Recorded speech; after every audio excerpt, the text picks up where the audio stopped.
Bu gördüğünüz tablo Marc Chagall'ın Doğum Günü isimli tablosu. Elinde çiçekler olduğuna göre doğum günü olan kişi bu genç kadın. Adamı ayakları yerden kesilmek deyiminin tam karşılığı olarak tabloda görüyoruz. Beyefendi bayağı kör kütük aşık, baksanıza şu duruşa. Sanki bir öpücük kondurup çiçeğini verip kapıdan çıkarken dayanamamış ve geri dönüp tekrar öpmüş gibi duruyor. Şurada makyaj masası gibi bir masa var ama üzerinde süslemeye hazır bir kek görüyoruz. Yanında ise muhtemelen krema ve pasta süsleri yer alıyor. Şu küçük bir cüzdan gibi duruyor. Pasta malzemelerini aldıktan sonra oraya koyuverdi herhalde. Kek kalıbını tutmak için bir tutacak da olabilir. Çok önemli bir detay değil de es geçmek istemedim. Pencereden dışarı baktığımızda aydınlık bir manzara görüyoruz. Perdenin üstünde yine pencere ve gece manzarası var. Bu kısımda sanki kübizm etkisi baskın gibi. Bu yüzden anlamlandırmak biraz daha zor. Altta görünen aydınlık sokak belki de gece lambalarının etkisiyle öyle görünüyordur. Yukarıda ise ışığın etkisinden uzak bir gece manzarası tasvir edilmiştir. Ya da biraz daha romantize etmemi isterseniz ressam burada gündüzüm seninle, gecem seninle demek istiyor da olabilir. Neden olmasın?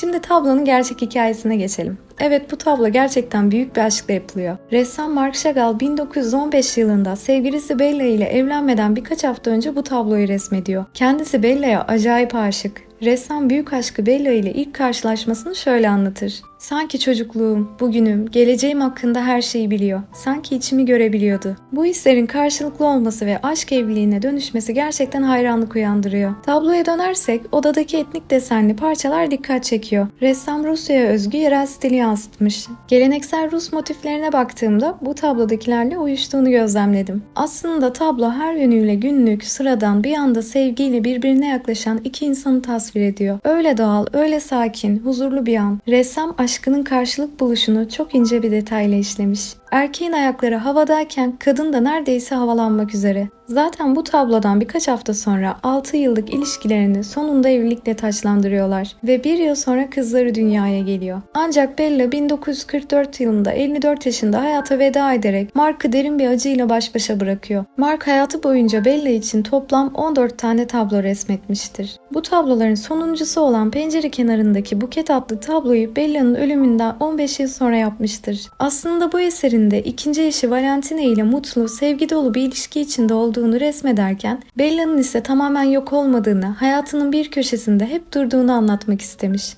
Sol köşede çiçek dolu büyük bir vazonun arkasında bir ruh gibi görünen kişi Bella'dır. Sağda ise ressam ve eşi Valentina'yı görüyoruz. Mavi tonların hakim olduğu bu tabloda açık bir pencere dikkatimizi çekiyor. Ressam Marc Chagall 1947'de yazdığı otobiyografisinde Bella'yı şöyle anlatmıştır.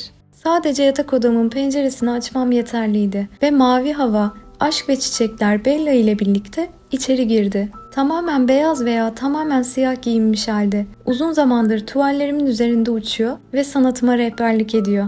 Bu aşk ölümle sonlanmayacak kadar büyüktü. Öyle ki bu aşk hikayesine bir tiyatro oyununda bile yer verilmiştir. Hatıra Bella ve Chagall'ın uçuşu oyununda Marc Chagall son gecesinde rüyasında Bella ile buluşuyor. El ele ve aşkla havada uçuyorlar. Aşkın ölümsüzlüğünü gösteren bu hikaye beni gerçekten etkiledi. Aşkın saplantılı, çoğunlukla karşılıksız olarak tanımlandığı, kavuşamamanın aşk olduğu hikayelerdense böyle gerçek aşk hikayelerini görmek insanı mutlu ediyor. Aşk böyle yaşandığında evet, güzel bir şey. Ama diğer türlüsü bence takıntıdan başka bir şey değil. Marc'ın Bella'yı çizdiği resimler aşkın en güzel halini gösterirken bu son tablosu da gerçekten aşkın ölümsüzlüğünün kanıtı diyebiliriz. İkinci eşi bu konuda ne düşünmüştür bilemeyiz tabii ki. Ama burada kıskançlıktan uzak, saygı duyulacak bir aşk gördüğümüzü düşünüyorum. Bella büyük aşkının mutluluğunu izlerken mutlu oluyor. Marc ise bunun bilincinde olarak her anını dolu dolu yaşadığını Bella'ya göstermekten çekinmiyor. Çünkü gerçek aşk, koşullar ne olursa olsun her zaman birbiriniz için en iyisini istediğiniz bir ilişkiyle kurulur. Ruhlar bedenlerden ayrı olsa bile.